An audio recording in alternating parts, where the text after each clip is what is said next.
এই cyber crime সেলের মাধ্যমে আমরা কমিউনিটি সার্ভিসের অংশ হিসেবে প্রতি মাসে হারানো মোবাইল ফোন এবং ভুলক্রমে বিকাশ বা অন্যান্য অনলাইন ব্যাংকিংয়ে যে টাকাগুলো চলে যায় সে উদ্ধার করে আমরা জনগণকে সেবাটা বিনামূল্যে দিয়ে থাকি। ময়মনসিংহ বাংলাদেশ পুলিশের একটি ইউনিট, আমাদের দুইটি সাইবার ক্রাইম সেল রয়েছে, মুক্তাগাছে একটি এবং বান্দরবানে আমাদের সেকেন্ড সাইবার ক্রাইম। কেউ যদি কোনো মোবাইল হারিয়ে ফেলে বা ভুলক্রমে কোনো টাকা অন্য অ্যাকাউন্টে পাঠানোর সময় চলে যায়, সেক্ষেত্রে যদি আমাদের সাথে যোগাযোগ করে, আমাদের যোগাযোগের মাধ্যম হচ্ছে আমাদের ফেসবুক পেজ রয়েছে, আমাদের ইমেইল রয়েছে, আমাদের হোয়াটসঅ্যাপ গ্রুপ রয়েছে এবং সরাসরি যে কোনো উপায়ে আমাদের সাথে যোগাযোগ করতে পারে।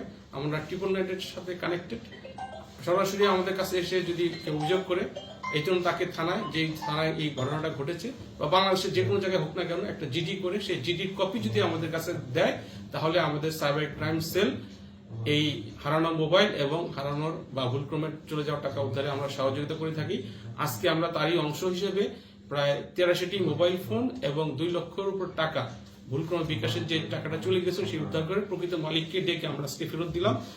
আমরা জনগণকে এই সেবা বিগত 1.5 বছর যাবত দিয়ে আসছি এবং আপনাদের মাধ্যমে আমরা বলতে চাই, আপনারা যে কোনো রকম সাইবার ক্রাইমের শিকার হন না কেন, সাইবার বুলিং, বিশেষ করে email ID hack, Facebook ID hack, imo ID hack, এই ধরনের আইডি যদি হ্যাক হয়, তবু যদি আমাদের সাথে যোগাযোগ করেন, এই আইডি উদ্ধারে আমরা সহযোগিতা করে থাকি।